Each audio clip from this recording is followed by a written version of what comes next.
está en este lugar. El Señor está en este lugar. Conmigo digo, el Señor está en este lugar. Vamos, díselo. El Señor está en este lugar. ¿Para qué está aquí, digo? Para sanar, para curar, para romper toda cura de maldad, para sanar.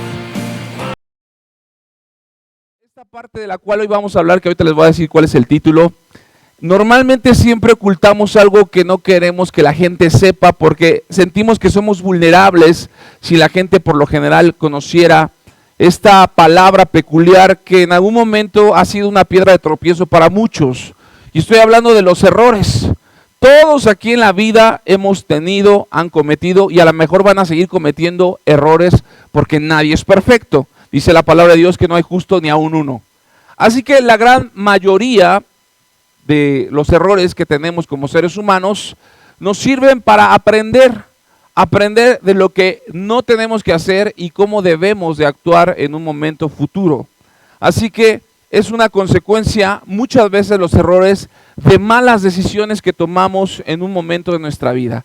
Toda mala decisión es una pequeña siembra que de algún momento cosechamos y que en algún momento para mucha gente llega a afectar los planes de su vida, los planes de un futuro, proyectos que tenían a corto y a largo plazo.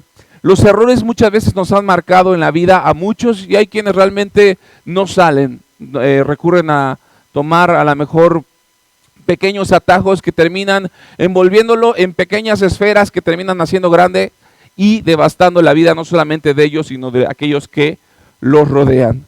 Bien, en la vida siempre se nace, aunque usted no lo quiera creer, todos nacen como los perritos. Bueno, no sé, yo no soy veterinario, pero a lo mejor alguien que conozca, pero casi la mayoría de los perritos, de los gatitos, no sé, pero de los animales recién nacidos, nacen con los ojos cerrados, si no me equivoco. Nacen con una cierta ceguera, o sea, no abren los ojos, no sé hasta después de cuántas semanas. En el caso de los bebés, sí abren los ojos, pero vamos, ellos tienen una pequeña parte de falta de visión hasta que la pupila empieza a desarrollarse a los 3 meses, ya es cuando ya empiezan a ver un poquito más las sombras. A los 6 meses ya los niños ya distinguen pues el tipo de figuras, colores, y así como en los animalitos que nacen con los ojitos cerrados y los niños que de alguna manera tienen un poquito de falta de visión, en la vida siempre se nace con una ceguera emocional. Digan conmigo, con una ceguera emocional. Todos nacemos con emociones, sí, pero esas emociones no están bien acomodadas, no están bien cuadradas, no están bien acopladas a las situaciones de este mundo. Por lo cual nuestras emociones cuando nacemos son ciegas. Vamos tomando por la vida, ¿no? Mujeres que en algún momento pues tuvieron situaciones difíciles, varones igual, que tomaron decisiones laborales, que esa parte de tomar decisiones llegaron a tener muchos fracasos en su vida. En la Biblia, por ejemplo, nos registra una mujer que era de una provincia de los samaritanos, de la cual ella, pues yo creo que cuando era niña, ella no pensaba en algún momento fracasar en su vida. Ella pensaba que con la aceptación sexual iba ella a retener y a conquistar a un marido. Por lo cual el Señor Jesús le dice, mujer, trae acá a tu marido. Y le dice, es que yo no tengo maridos. Dice, bien has dicho, porque 5 has tenido y con el que estás no es tu marido. Entonces vemos que hay errores que en algún momento nos ciegan emocionalmente.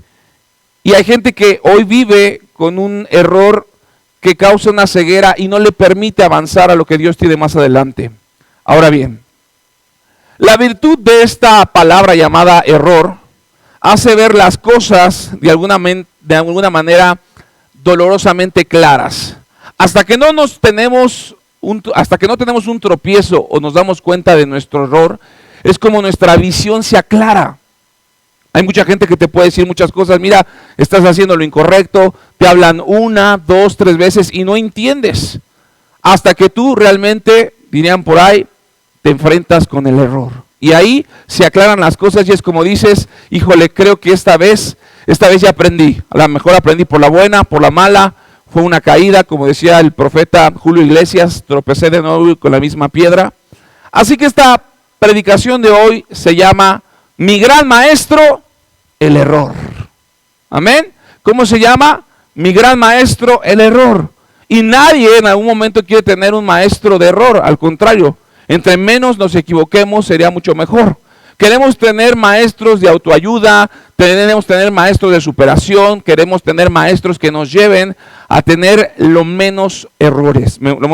Pero bien, ahora, la receta de estos errores es que a través de los errores se aprende. Y la receta del aprendizaje tiene dos medicamentos importantes, que es el tiempo y el estímulo. Necesitamos eso en la vida de los errores. El tiempo, que viene siendo pues un proceso de sanación, y el estímulo viene siendo el medicamento. A través de ese medicamento tu cuerpo empieza a sentirse mejor. Ahora bien, en esta vida se aprende, como dicen por ahí, del ensayo y error, del ensayo y de la vida.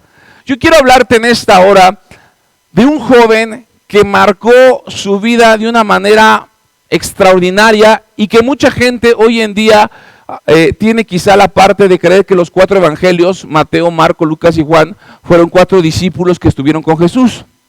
Déjeme decirle que no. Discípulos de Jesús solamente fueron Mateo y Juan, el discípulo amado. Lucas y Marcos no fueron contemporáneos de Jesús, no vivieron, se puede decir que como discípulos o estando cerca de los 12, no vivieron como tal. Y hoy quiero hablarles de un varón, un jovencito, que a ciencia cierta no nos dice bien la edad, pero aprendió este varón de sus errores. Por ejemplo, si usted va al libro del Evangelio de Juan, él se autodomina, que lo escribió el discípulo amado Juan, se autodomina el discípulo amado, pero de alguna manera el Espíritu Santo le da ciertos derechos de autor, porque sí era el discípulo amado, ya sea que pues era aceptado por Jesús y él recostaba su cabeza en su hombro. Por eso Juan se le llama el discípulo amado. Mateo era el recaudador de impuestos, era un poquito más meticuloso, era un apóstol que normalmente pues se iba más a la parte de números, no a la parte de algunos detallitos por ahí. Pero tenemos otro joven que no dice su nombre, pero sabemos que el que lo escribió de alguna manera está hablando de esa persona. Como dicen por ahí, dice el dicho, ¿no? O el primo del amigo de un hermano, que en algún momento muchas veces puedes referirte en primera persona, pero nadie quiere, más bien no quieres que nadie sepa tus errores. Así que quiero que vaya conmigo a Marcos 14:51. Vamos a hablar de este muchacho, como lo conocen aquí a lo mejor en los pueblos por 2 nombres. Este varón tenía 2 nombres, Juan Marcos, pero le decían Marcos. Los que tenían más relaciones decían Marquitos, ¿no? Y dice la palabra ahí en Marcos 14:51. Pero cierto joven le seguía a Jesús, cubierto el cuerpo con una sábana. Dice, y le prendieron, mas él, dejando la sábana, huyó desnudo. Ahora, los teólogos dicen que este joven que estaba envuelto en una sábana, se le atribuye que era Marcos.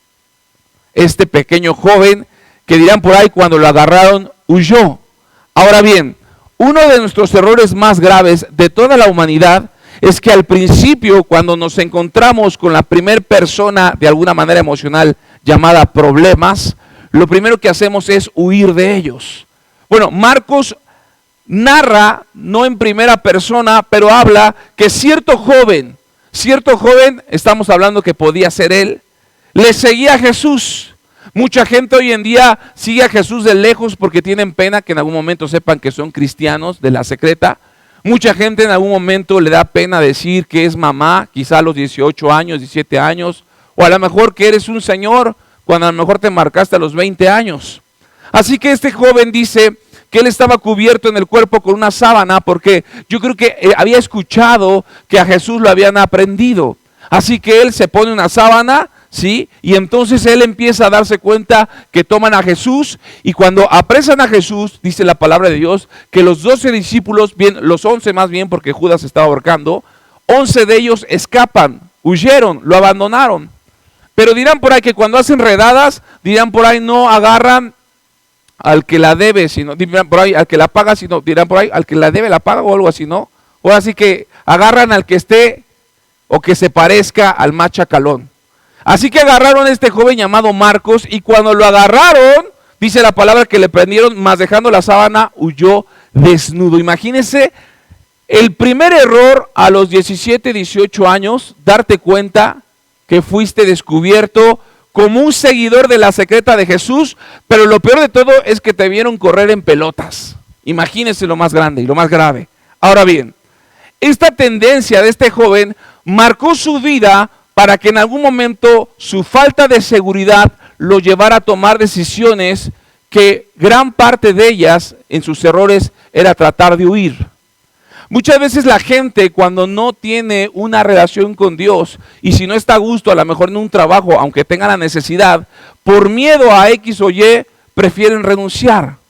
Matrimonios que a lo mejor llevan 1 año, 2 años, porque muchas veces no es quizá el complemento o la ayuda idónea, deciden huir.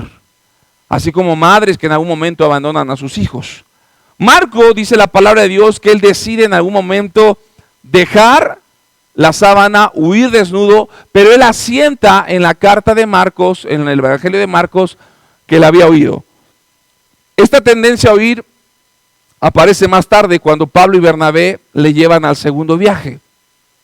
Este joven estaba apasionado por el Evangelio, estaba apasionado por Cristo, pero tenía una espina, tenía un error que tarde que temprano el enemigo le iba a recordar su pasado. Le iba a decir, ja, tú te serás muy apasionado, pero tú tienes un talón de Aquiles. Tú sabes que eres una persona que en algún momento, si tienes presión, sales huyendo de los problemas. Así que Marcos con el tiempo empezó a prepararse, empezó a meterse en la palabra de Dios. Dice la palabra que él y su madre era una mujer solventemente económica, y abría la casa para que se congregaran los primeros discípulos en el libro de Hechos. Así que Marcos fue un joven muy diligente que empezó a estudiar, a analizar no solamente los evangelios, sino la vida misma de nuestro Señor Jesucristo. De hecho, Marcos fue el primero que escribió, el primero de los 4 evangelios fue Marco. Y vaya que él no estuvo presencialmente, fue parte de los discípulos del Señor Jesús. Bien, ahora, ¿por qué le quiero decir toda esta parte? Por lo siguiente, porque dice la palabra que Marco tenía un tío, y ahorita le voy a decir cuál es su nombre, y que cuando Pablo, el apóstol Pablo, uno de los hombres más tremendos que casi escribió todo el Nuevo Testamento, lo vio, le dijo, muchacho, quiero que vengas, tienes potencial, veo que estás orando, veo que estás ayunando, veo que en algún momento has andado con Pedro, te veía de lejos, pero no me había llamado tanto la atención, pero hoy el Espíritu Santo me ha motivado a que te lleve a mi primer viaje, junto con otro varón llamado Bernabé. Así que salen los dos tomando este jovencito de 17 años. Pero ¿qué cree?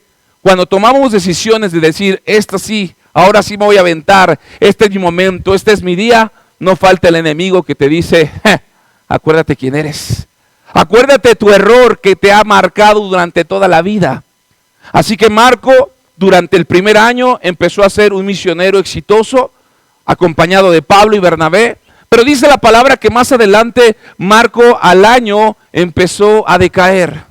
Empezó a darse cuenta que no tenía el potencial, que no tenía la garra para ser un Pablo, un Bernabé, un Pedro, un Juan. Y empezó a decaer su semblante. La Biblia nos narra que antes de que llegara el segundo año, Marco volvió a cometer el mismo error que se registra en el libro de Marcos que había oído. Nuevamente, por segunda vez, Marco estaba huyendo. Y lo peor de todo es que ahora no huía en pelotas. Lo más vergonzoso es que él renunciaba al llamado que el apóstol Pablo lo había invitado junto con Bernabé. Imagínese que hoy lo contrata personalmente uno de los hombres más ricos del mundo, que aunque usted no lo quiera creer es mexicano, y se llama Carlos Slim. Imagínese que ese hombre, bueno, no es mexicano, es creo que libanés, lo contrata a usted. Y usted empieza a ganar bien, pero a la mera hora dices, tengo tanta vergüenza de decirle al empresario Carlos Slim que no voy a seguir, mejor ya no voy. Así que Marco decidió por segunda vez hacer lo que hizo cuando apresaron a Jesús, huir. Y los dejó plantados. Y dice la palabra que cuando Pablo y Bernabé lo llevaron al segundo viaje, él decidió regresar a Jerusalén. Jerusalén significaba la comodidad. Así que Pablo era un hombre bastante estricto. Recuerde que Pablo era un hombre, un soldado, un hombre muy diligente. No aceptó este error, por lo cual, escúcheme bien, viene un rechazo del apóstol Pablo. El apóstol Pablo se hace llamar un hombre hasta un punto perfecto, porque dice, imítenme a mí. Pero Pablo le dice, yo no voy a tolerar que tus errores vuelvan a afectar el ministerio. Yo no voy a tolerar que vuelvas a decir que no. Yo no vuelvo a tolerar que venga un segundo divorcio, un segundo aborto, que vuelvas otra vez a renunciar a tu trabajo. Muchas veces tus emociones te dicen, yo no voy a tolerar. Entonces Marco llegó a un punto donde dijo, híjole, creo que estoy en una etapa donde mi maestro hoy en día, o mi gran maestro, se llama el error. Así que Marco decidió en algún momento deslizarse y apartarse del apóstol Pablo. Por eso es que hoy yo le voy a dar 5 maestros del error que van a ser hiper mega archirrequete contra importantes en su vida. Así que si usted está anotando, ¿cómo se llama la mamá de Anita? Anota 5 maestros importantes del maestro llamado error. 5 puntos importantes del maestro llamado error. Número 1, el primer maestro al cual tú te vas a encontrar cuando tengas errores. El primer maestro se va a llamar el aprendizaje. Digan conmigo el aprendizaje. ¿Y quién creen que fue el maestro de aprendizaje del buen Marcos? Aunque usted no lo quiera creer, fue nuestro queridísimo Pedro Picapiedra. Pedro era el maestro del ensayo y el error. Yo me puse a estudiar mucho para que hoy usted recibiera esta información, pero miren lo que más me llama la atención. Pedro era el que en algún momento pues le redactaba, pero Marco era el que escribía. Marco, el Evangelio de Marco lo escribió el apóstol Marco, pero quien le redactó fue Pedro. O sea que podemos decir que el Evangelio de Marco es mitad de Marco, mitad de Pedro, pero bajo la dirección del Espíritu Santo. ¿Sí me está siguiendo? Ahora bien, Marco era discípulo de Pedro. Y Pedro le decía, toma nota. Año 987 antes de Cristo. Yo, Pedro, y Marco anotando, caminé sobre las aguas. Y Marco caminó sobre las aguas, pero me hundí. Anota.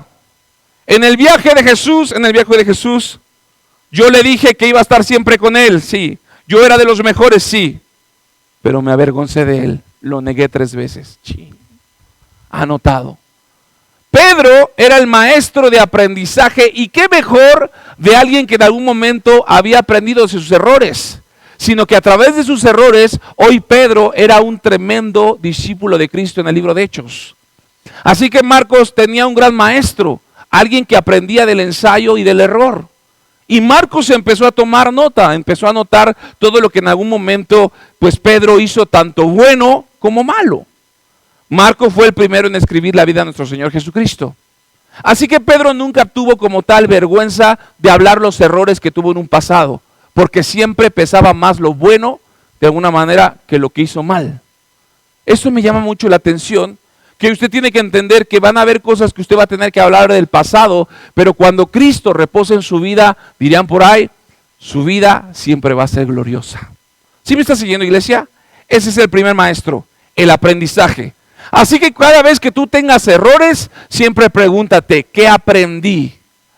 ¿Para qué me sirvió este error? ¿Qué es lo que hoy no tengo que hacer y no tengo que seguir haciendo en el proceso de la vida? Ahora bien, el segundo maestro se llama el estímulo. Y el estímulo es el maestro del ánimo. El estímulo es como el coach, el que te dice, vamos, tú puedes, tú eres el número 1, y te ponen por ahí en la música de Rocky, ¿cómo se llama esa? Ojo de tigre, ¿no? Y tú estás entrenando y está ahí el entrenador con la toallita. Es el que de alguna manera te estimula, te dice, vamos, tú puedes, te anima. Ahora bien, a este maestro del error le vamos a poner por nombre Bernabé. Digan conmigo, Bernabé. El nombre de Bernabé significa hijo de consolación. ¿Cómo se llama? Bueno, Bernabé es un tipo del Espíritu Santo. El enemigo, cuando tú te equivoques, te va a decir, te lo dije, eres un tonto, no sirves para nada, porque el enemigo siempre te va a condenar. Pero el Espíritu Santo no te va a solapar sobre tu pecado, al contrario, te va a decir, la sangre de Cristo tiene poder para deshacer todo pecado. En la cruz el Señor se llevó toda maldad, toda enfermedad. El Espíritu Santo siempre va a ser el que va a estimular, el que va a animar a aquel que en algún momento camina en el error. Y Bernabé, su significado de él es hijo de consolación. Ahora bien, si usted va conmigo a Hechos 4:36, Bernabé era un varón que en algún momento sabía que su mayor inversión era en el reino celestial y no en el terrenal. Bernabé aprendió, también a través de los errores, que la vida no se paga comprando cosas materiales. La vida se aprende a invertir en el reino de Dios. Y registra la palabra de Dios por primera vez a alguien que tuvo un corazón por revelación, por medio del Espíritu Santo. Dice la palabra en Hechos 4:36, dice lo siguiente.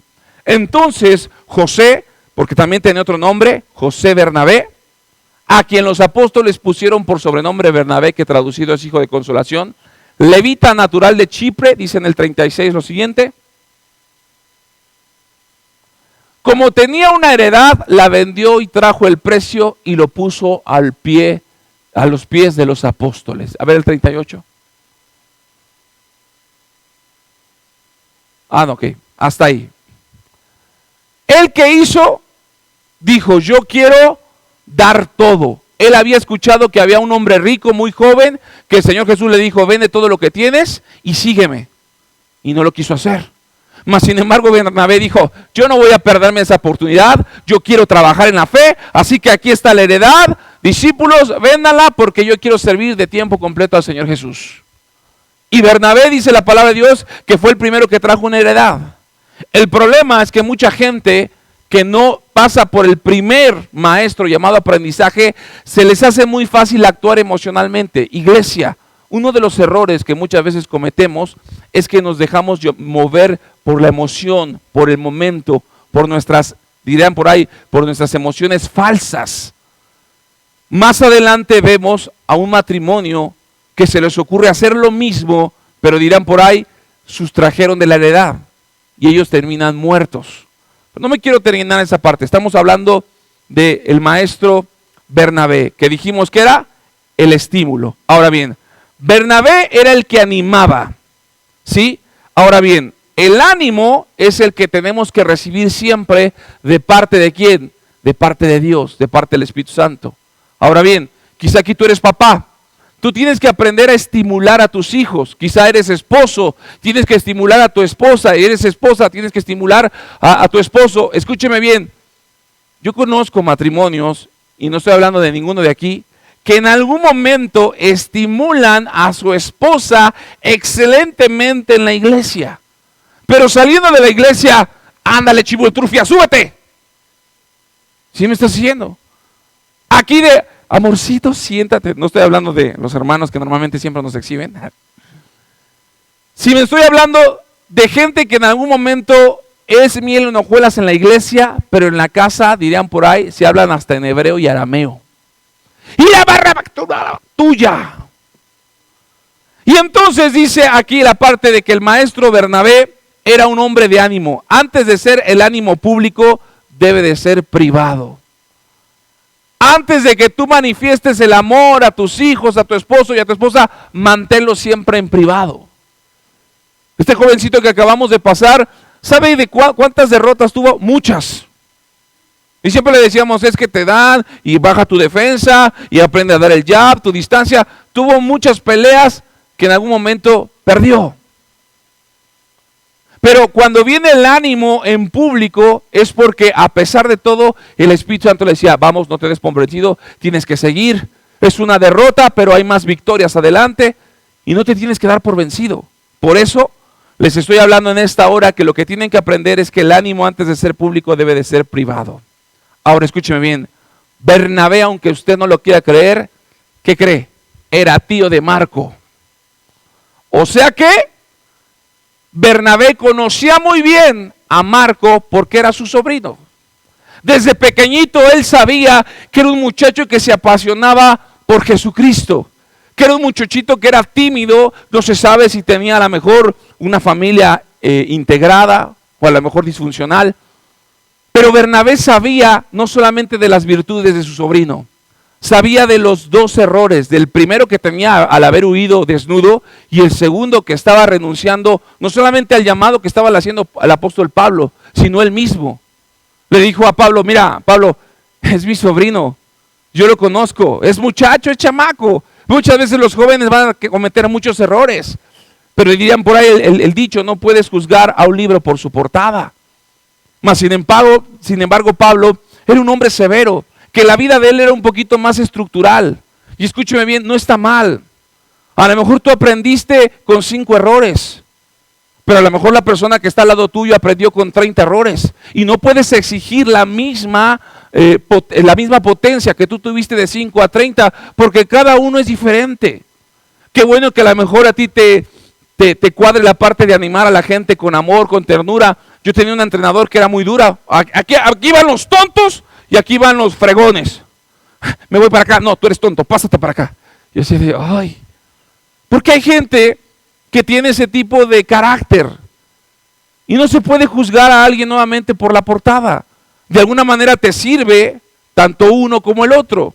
Así que Bernabé, que era el maestro del ánimo, del estímulo, de alguna manera, con testimonio vivo, miren lo que dice la palabra de Dios en Hechos 9:26. Vaya conmigo a Hechos 9:26. Bernabé, antes de que fuera su amigo, dirían por ahí, Pablo era un perseguidor de cristianos.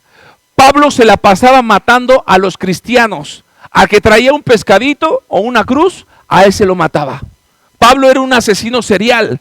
Pablo era un hombre tosco y duro. Pero dice la palabra en Hechos 9:26 así. Cuando llegó a Jerusalén, trataba de juntarse Pablo con los discípulos. Pero lógicamente, dice la palabra de Dios, pero todos le tenían miedo, no creyendo que fuese discípulo. Dice el dicho por ahí, cría fama y échate a dormir o a volar, o no sé cómo sea. Pero dice lo siguiente, 27. Entonces Bernabé, tomándole, lo trajo a los apóstoles y les contó cómo Saulo había visto en el camino al Señor, el cual había hablado, y cómo en Damasco, dice, había hablado valerosamente en el nombre de Jesús. Póngale pausa ahí. Bernabé, todo el mundo lo conocía como el maestro del estímulo, como el maestro del ánimo. Bernabé decía, oye, es que ahí viene Pablo. No, a ver, vengan, no tengan miedo. No, es que Pablo nos va a matar. No, vengan. Así como lo ven de gandalla y de asesino, ya se arrepintió. No, mira, ven Pablo. A ver, ven Ricky. Vamos a poner que tú eres Pablo.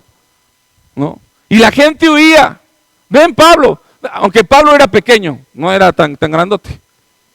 ¿No? Y la gente como que se acercaba, pero le tenía miedo. Ven Richard. Como que te acercabas, pero con miedo a saludarlo. No, él ya cambió, él ya es cristiano. Él ya dejó las drogas, el alcohol. Salúdalo. No. Mira, Ricky. Mira, Richard. Mira, es mansito. Es más, arrodíllate, por favor. Mira, tócalo, acarícialo. Es mansito, ya viste. No te va a hacer nada. ¡Abrázalo! ¿Sí me estás siguiendo? Ok, gracias. Así era Bernabé. Bernabé era de esos que decían, abrazos, no balazos. ¿Sí me está siguiendo? No está mal. Hay quien dice, no, pues vamos a aventarnos un tiro y me das, te doy, y tan amigos. Bueno, así hay quienes arreglan sus situaciones. Bernabé no, Bernabé era más tranquilito, más relajado, amor y paz, peace and love. Y entonces la gente empezaba a darse cuenta que verdaderamente Pablo había cambiado. Así que de alguna manera Bernabé fue el que introdujo a Pablo en el ministerio evangélico. Pablo hacía su esfuerzo, él tenía una relación con el Espíritu Santo. Pero viene el tercer maestro del error. Digan conmigo, el tercero. El primero, ¿cuál era? Aprendizaje. El segundo, el estímulo. Y viene el tercero, al que dirán por ahí, a muchos no les gusta. Por eso dice la palabra, la visión de Abba Padre es, restaurados ¿con qué?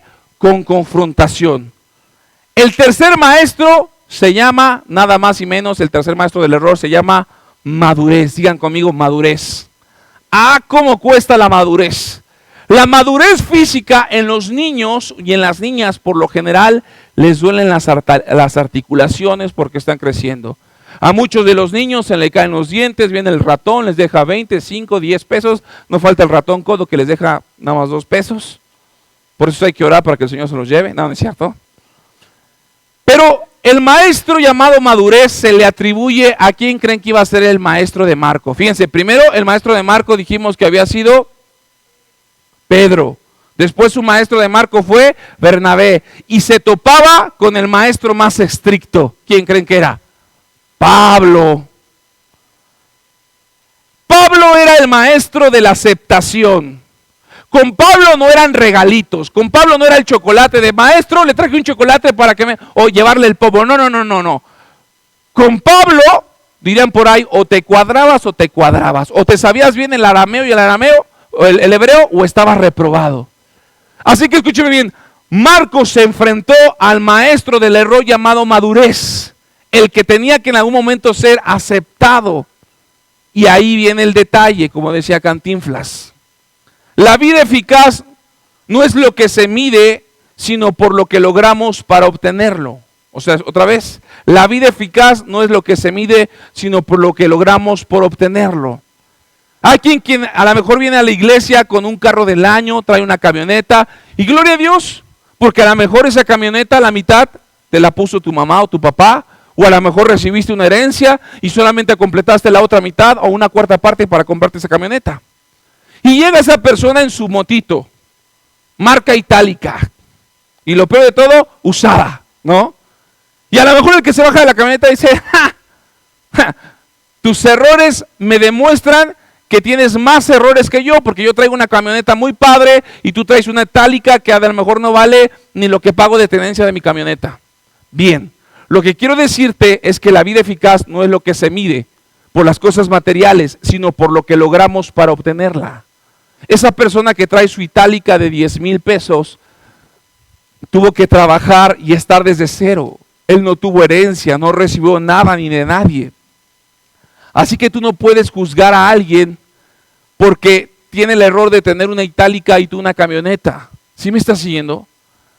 Cada quien sabe lo que en algún momento se ha esforzado para tener lo que hoy en día tiene en su vida. Para muchos van a decir, eso yo lo hago en 3 minutos, 5. ¡Qué bueno! Para otras personas quizás se nos dificulta más llegar al nivel donde tú estás, pero tenemos que aprender a valorarnos como cuerpo de Cristo. No podemos minimizar ni los ministerios, ni los llamados, ni a lo que Dios nos llamó, que es amarnos, como dice la palabra, como Jesucristo amó a la iglesia. Así que Marco estaba siendo llevado a algo que él no tenía, por eso había huido 2 veces. Ese algo se llamaba paternidad. Y Pablo se lo iba a demostrar. Bernabé era como la mamá de, ay, pero Pablito, acuérdate que tú eres gandalla y nadie te aceptaba. Hoy dale chance a mi sobrino Marquitos. Decía Pablo, no. Ya nos dejó colgado una vez. Es más, hablé la otra vez, le mandé un WhatsApp a Pedro y me dijo que cuando agarraron a Jesús salió en pelotas. Ya es la segunda vez que vota el evangelio. ¿Tú crees que yo necesito ese tipo de gente, Bernabé? Así que hoy, déjame decirte algo, no va con nosotros. Vaya conmigo a Hechos 15:35, por favor.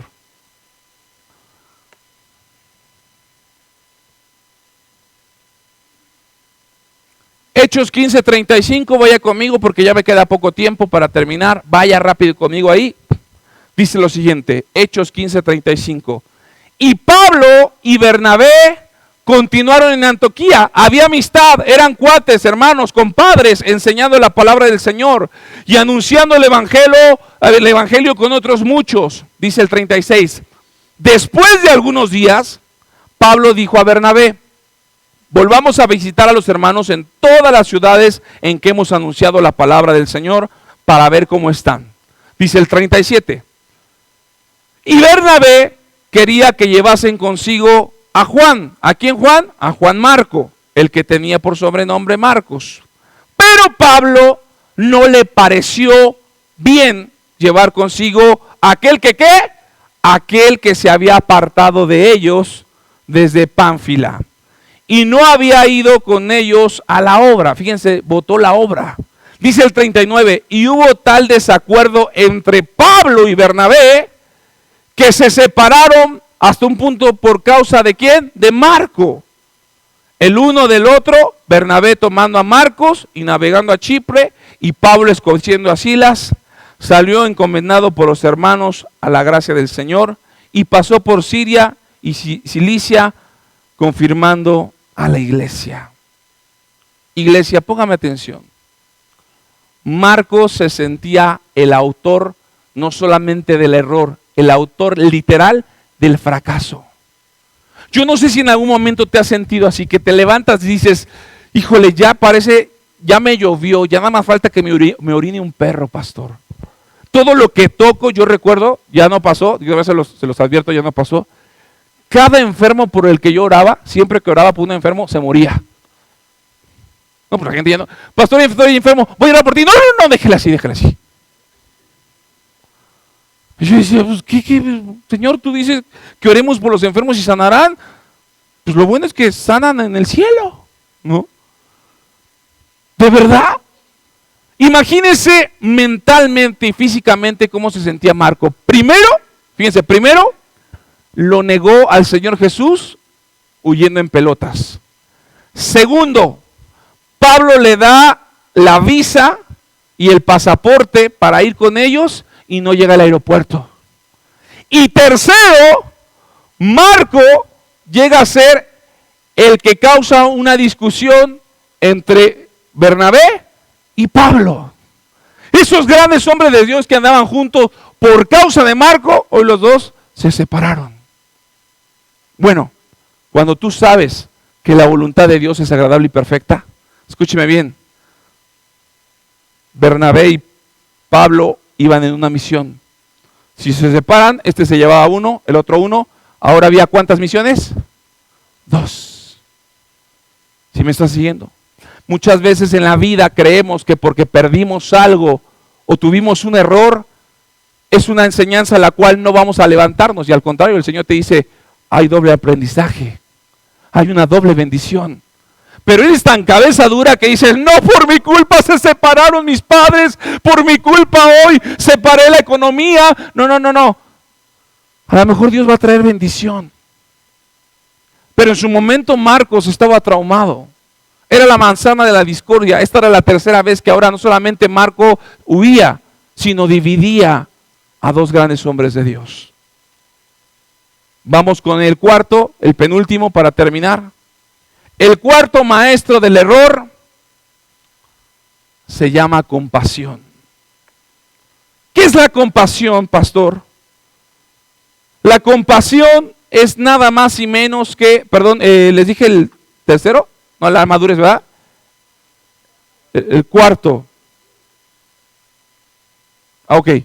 El cuarto y el último, perdón, es el cuarto y último. Les dije cuántos puntos iban a hacer, 4 o 5. No, son 4. Es que vamos a dar el resumen del quinto. El quinto es el resumen de los 4. 4. El maestro de la compasión. ¿Qué es la compasión? Sentimiento de ternura y de identificación ante los males de alguien. Cuando alguien tiene un mal, lo ves con ternura.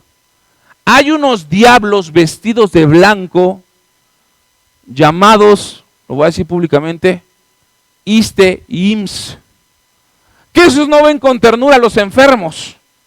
El de la cama 432 necesita suero. 432, le acabo de cambiar el pañal. Señorita, es que pues tengo problemas de... Ay, señor, a mí me pagan para cuidarlo, no para estarlo cambiando. Así son. Tú te puedes estar muriendo en el hospital y de, espéreme, no se muera, ahorita yo lo atendemos. Si se muere, ahorita lo resucitamos, porque no tenemos camas. Los diablos vestidos del blanco, que en algún momento, cuando son doctores y enfermeras, se les hace primero que tengan compasión por sus enfermos. Pero llega a ser tanta gente enferma que ya los ves como una hormiga más, un enfermo más, un muerto más, un cáncer más, un SIDA, una hepatitis, una pulmonía. Ya no hay ese valor emocional, ese valor de dolor de decir, yo puedo estar en su lugar. Quizá un familiar puede tener la misma necesidad que tiene esta persona que hoy en día está en cama. Así que el maestro de la compasión es aquel que tiene ternura aún de tus errores, que se identifica con los malos de alguien. Decir, mira, no te preocupes. Que no me preocupe, perdí todo. Yo perdí todo, pero hoy tengo más de 5 empresas. Vas a salir adelante. Esa gente que tiene compasión es gente que a través del tiempo se convierte en sanador de heridas. Ahora bien, la compasión siempre va a sanar las heridas, aun cuando muchas cosas ya no serán igual. Aquellos que pierden una pierna saben que la herida va a cicatrizar, pero están conscientes que no van a volver a caminar igual. A lo mejor van a tener una prótesis, pero ahora va a ser mucho más difícil poder desplazarse, porque si con 2 piernas no te levantabas a las 6 de la mañana a correr, mucho menos con una prótesis que es parte quizá de un dolor en tu hueso. La compasión se le atribuye a un varón que también estuvo con Marcos y se llama nada más y nada menos que Lucas. Digan conmigo, Lucas. Lucas se le hace llamar un tipo de Jesús. Lucas se le llamaba el preciso y el cuidadoso. Esos son los hombres y mujeres compasivos, que son precisos y cuidadosos con lo que la gente necesita. No tienen que ir, dirán por ahí, con tanto rollo, van al grano. Este hermano necesita un abrazo, ese hermano necesita exhortación, ese hermano necesita que le demos un empujoncito, ese hermano necesita consolación. ¿Sí me estás siguiendo? Eso es lo que yo quiero que tú entiendas hoy. La compasión es como Lucas, aquel que conoce nuestras condiciones y sana nuestras heridas. No lo busques, Salmo 147:3 dice, Él sana a los quebrantados de corazón y venda sus heridas. O sea que Dios dice, te van a quebrar el corazón, te lo van a quebrar. Como dice el profeta Alejandro Sanz, que me va a curar sus emociones. ¿No? ¿Se acuerda del corazón partido? Bueno, lo mismo. Dios sabe, Padre, ¿por qué no evitaste que perdiera la mejor parte de mi extremidad? ¿Por qué no evitaste que me rompieran el corazón? Dice la palabra en Salmos, Él sana a los quebrantados del corazón. Es necesario que ese maestro del error te enseñe las cosas que en algún momento a lo mejor tomaste por emoción. Pero dice la palabra que Dios va a vendar tus heridas. Ahora escúcheme bien. ¿Por qué atribuimos a Lucas? Porque Lucas es el que escribió el libro de Hechos. Es el autor, el Espíritu Santo, pero Lucas escribió el libro de Hechos. O sea que Lucas registró la pelea entre Bernabé y Pablo. Lucas estaba ahí cuando Marcos simplemente agachó, metió la cola entre las patas y se fue simplemente como un perdedor de la vida. Lucas, una cualidad que él tenía es que era un buen médico. ¿Por qué era un buen médico? Porque era compasivo. Escúcheme bien, a lo mejor usted puede ir con un neumólogo, al Hospital Ángeles, pero se le ocurre ir con el doctor Simi. ¿Pero sabe por qué va con el doctor Simi? Porque el doctorcito Raúl, si lo vieras, pastor, el doctor Raúl siempre cada uno se interesa, mi médico, de cómo está, cómo sigue la niña, cómo está el trabajo. El doctor a lo mejor no tendrá el conocimiento que tiene el del Ángeles o a lo mejor el que tiene del ABC, pero vemos un doctor que se interesa en la gente, que se interesa como médico en lo que le pasa. A mí me gustan esos doctores. Esos son los doctores que te preguntan de cómo estás, cómo sigues, si ya bajaste de peso, si ya subiste, si ya estás más gordo, gorda. Aunque no sepa cuál es el problema, aunque no tenga los aparatos como en el GEA, pero se interesa por lo que te duele, se interesa por lo que sientes. Y de alguna manera, está seguro de lo que debe hacer. Ese doctor que a lo mejor no le ha dado al clavo, que no tiene una máquina de resonancia, simplemente dice, no se preocupe, no está solo. Vamos a ponerle esto y estoy con usted. Márqueme, si se siente mal, te da seguridad. Dices, sé que de alguna manera puedo estar ahí en mi cama, le marco al doctor y él me va a estar monitoreando. Ese era Lucas. Ese era Lucas que de alguna manera, escúcheme bien, aunque usted no lo quiera creer, Pablo no era sonso. Pablo sí era un misionero que se tenía que ir de aquí para allá tenía que llevar un doctor de cabecera. Por eso se dice que Pablo tenía a Lucas como médico de cabecera. De hecho, Pablo al último que le da instrucciones a Lucas. Pablo recibe a menudo, fíjense, Pablo recibía a menudo, cuando él mataba, ahora él iba a ser perseguido. La Biblia dice, lo que uno siembra, ¿qué? Cosecha. Así como Pablo perseguía, ahora lo perseguían. Así como Pablo apedreaba, ahora él era el apedreado. Así como Pablo pateaba, ahora él era el pateado. Pablo recibía a menudo el evangelio con azotes y pedradas.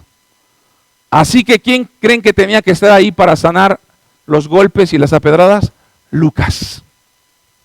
O sea que siempre tenemos que tener un doctor de cabecera. Y no precisamente físico, espiritual. De hecho, Lucas le pone en el libro de Hechos que una enfermedad de Pablo le hace llamar él, para que no se escuche tan feo, le llama el aguijón de la carne. Que muchos teólogos dicen que podría ser una dolencia física que requería la atención por lo regular constante de Lucas. Imagínense qué traumante. Pablo oraba por gente, la gente sanaba, pero el propio Pablo no podía ser sanado. Le decía, Lucas, dame un paracetamol, cómo me duele esta pierna, Lucas, tranquilo, es parte de la ciática, sí, pero cómo me duele, tengo que ir a Tesalónica, ahí viene Pablo, ¿qué necesitan? ¿Orar? ¿Le duele nada? No, Pablo, Lucas, el medicamento me está doliendo. ¿Cuántas veces nos hemos presentado así con la gente? ¿Qué tienes? Nada. ¿Estás bien? Bien, gloria a Dios. Porque los errores son, dirán por hoy, tan dañinos que tenemos vergüenza en mostrar nuestra condición. Aún las personas más exitosas necesitan el cuidado personal de otros, aunque usted no lo quiera creer. La gente, por muy médica, por muy exitosa, por muy artista, necesita de alguien que le cuide, que le mime.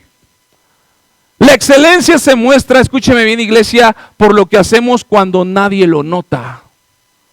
Lucas, aunque normalmente no se manifiesta como un discípulo activo en el libro de Hechos o en los evangelios, Lucas normalmente era un hombre que estaba de cabecera para Pablo. Otra vez, la excelencia se muestra por lo que hacemos cuando nadie lo nota. Lo que haces en lo oculto, tarde que temprano Dios lo va a exhibir en público. No tienes que hacer notorio, escúcheme bien, jovencitas. No tienen que hacer notorio que sus boobies ya crecieron, no tienen que hacer notorio que ya están bien sangronas. Jovencitas, las redes sociales no son para exhibir lo que ustedes quieren hacer que el mundo sepa por esos errores que siguen marcando sus vidas. En conclusión, iglesia, el maestro por excelencia, mi gran maestro llamado error, aquel a que ustedes muchas veces rechazaron, termina con lo siguiente. Vaya por favor conmigo para terminar. Segunda de Timoteo 4:9. El tercer maestro dijimos que era Pablo. Y el último, que es el doctor, Lucas. Pero quiero que vaya conmigo, esto es lo último para terminar. Con esta nos vamos, por favor. Segunda de Timoteo 4:9. ¿Está conmigo ahí? Lea lo siguiente conmigo. Mire, dice así, hablando Lucas a punto de ser ejecutado. Pablo a punto de ser ejecutado. Le dice a Lucas lo siguiente. Segunda de Timoteo 4:9. Dice así. Procura venir a verme pronto. 10. Pablo. Porque Demas me ha desamparado amando este mundo. Se ha ido a Tesalónica. Crescente fue a Galacia y Tito a Dalmacia. 11. Solo Lucas, mi doctor, está conmigo. Ahora sí, reconoció Pablo. Toma Marco y tráele contigo porque me es útil. ¿Para qué? Iglesia, lea esto. Tráeme a Marco, aquel que corría, aquel que dije que siempre era bien sonso, que era un cobarde, que huía, que dejaba las cosas a medio. Tráemelo, porque antes de morir, me va a ser útil para el ministerio. Cuando tú sientas que ya no sirves, que nadie te ve, nadie te admira, Dios está preparando un lugar. Denle una ofrenda de palmas al Señor. Ahora no me pusieron agüita. Toma, Marcos. Antes de morir, quiero decirle, a lo mejor mucha gente no te va a pedir perdón. A lo mejor esa maestra que te daba de cocazos en la primaria, ese maestro que te ridiculizaba, que te exhibía con los compañeros, discúlpame, no te lo vas a encontrar y te va a decir, oiga, perdóneme, oye, usted es un gran licenciado, discúlpeme. No. Pero cuando tú sabes lo que eres en Cristo, cuando sabes que Dios ha sido el que ha estado contigo en todos tus procesos de errores, muchas gracias. Cuando sabes que el único que ha creído en ti durante toda tu vida ha sido Dios. Ahí es cuando tú te das cuenta que esa persona que siempre cometía errores, te conviertes en una mujer, en un hombre útil. Útil. Quizá no para los demás.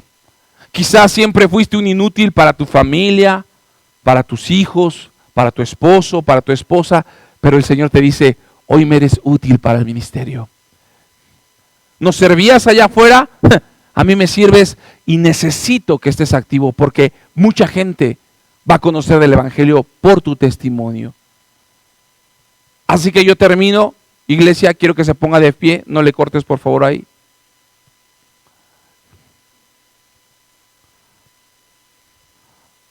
Pablo reconocía también sus errores. Era hombre. Era un hombre excelente que creció, dirán por ahí, con mano dura. Pero antes de morir reconoció y dijo, toma, Marco. Si tuviera la oportunidad de pedirle disculpa a Marco, lo haría. Pero quiero que lo tomes porque he escuchado que el muchacho se ha esforzado. Hoy pesa más lo que es Marco que lo que era antes. Sí, fue un jovencito que se fue 2 veces. Se le hizo fácil, tenía 17, 18 años, no tenía responsabilidad. Pero hoy quiero que lo tomes porque me es útil para el ministerio. Hoy valoro quién era Marco. Pablo estaba consciente lo que en algún momento estaba dejando perder, porque el joven simplemente, pues era chamaco. Pablo no era muy tolerante. Yo quiero que usted termine, resumirle esta parte que el Espíritu Santo me dijo que hoy le dijera a usted, iglesia. De estos 5 maestros del error, aprender, consolar, madurar y la compasión, dice lo siguiente. Iglesia, va, padre, joven, mamá, esposo y esposa que estás hoy aquí, aprende de los errores. Dejando que el Espíritu Santo te consuele en el presente. Deja que el Espíritu Santo te consuele hoy, mientras Él te va preparando poco a poco para la madurez. Al mismo tiempo, vas mostrando un interés de compasión, porque sabes que ya no vas a juzgar igual como tú juzgabas cuando no conocías el dolor. En lo que debes hacer, aunque no sabes ni por aquí lo que va a venir en un futuro. Otra vez, aprende de los errores dejando que el Espíritu Santo te consuele en el presente, mientras te prepara para la madurez, y al mismo tiempo vas mostrando interés en lo que debes hacer, aunque no sabes lo que vendrá.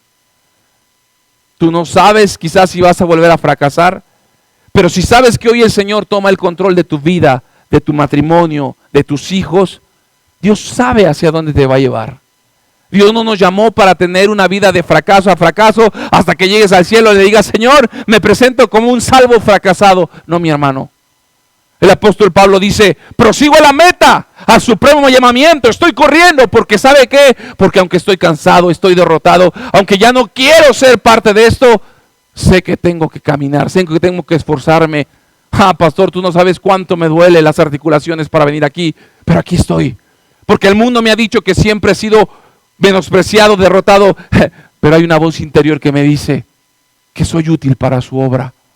El Señor en esta hora, iglesia, quiere que entiendas que el maestro del error es el único que en esto solamente te lo dan los errores de la vida Y en los errores de la vida tú te puedes encontrar con un gran ministerio, mi hermano. Así que hoy en día quiero que pasen por favor los muchachos de alabanza.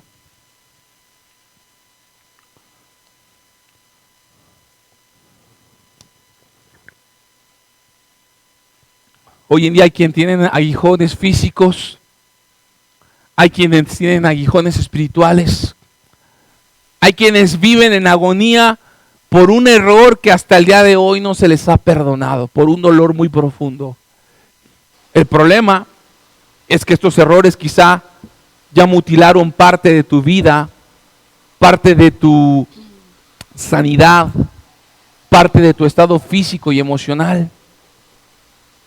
Muchos están a punto de terminar la secundaria, la primaria, la preparatoria, terminar un ciclo. Pero el que termines algo no significa que es el fin del cuento. Vas a empezar otro ciclo, otras pruebas, otras luchas. Vas a tener errores como muchos, escúcheme bien. Pero déjame decirte que en todos los errores siempre va a estar contigo ese maestro. Ese maestro llamado Lucas, ese maestro llamado Pedro, ese maestro llamado Marcos, incluso el propio Pablo estará ahí.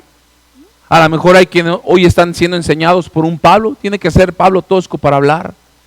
Hay quienes están en el proceso tierno de Lucas que los está cuidando con amor. Pero escúcheme bien, la intención del pastor no es lastimar las ovejas, no es herirlas.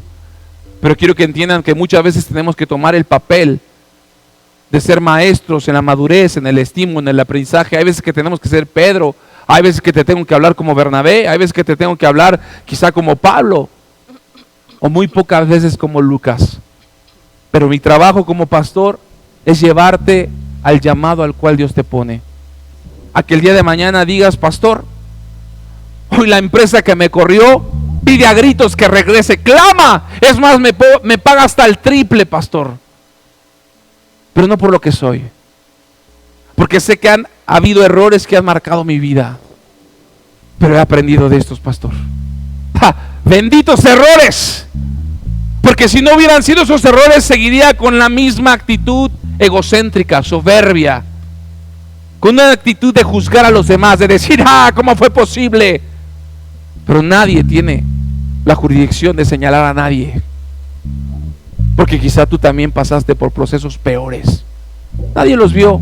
Quizá no saliste desnudo como Marcos, pero una vez, una desnudez en tu corazón, que en algún momento o en una etapa de tu vida te sentiste tan exhibido, tan pisoteado. Marco tenía dos opciones: o caminar como el perdedor, o seguir prosiguiendo la meta, sabiendo que en algún momento iba a ser llamado por Pablo a través de Lucas. Hoy eres mamá, hoy eres papá, hoy eres esposo y esposa, y comprendes muchas cosas que en su momento decías: esa vieja está loca, pastor, mi vieja no me comprende, no entiende, está chocha. No. Cuando realmente te conviertes en padre y volteas a ver a tus hijos, es el fruto de saber que renaciste ahí, que hay una segunda oportunidad para que ellos no cometan los errores que tú cometiste. Pero qué difícil es confiar en el Espíritu Santo, decir: Señor, te los entrego. Difícil, porque hay errores que sigues cargando como hombre y como mujer. Por eso en esta hora, iglesia, el Espíritu Santo está hablando a la iglesia, y eso es lo que hoy el Señor tiene para ti, hermano, en YouTube que nos sigues. Dios te bendiga. Hermanos que nos siguen por todas las redes sociales, los bendecimos en Estados Unidos, y todos los que están allá en casita, Dios les bendiga.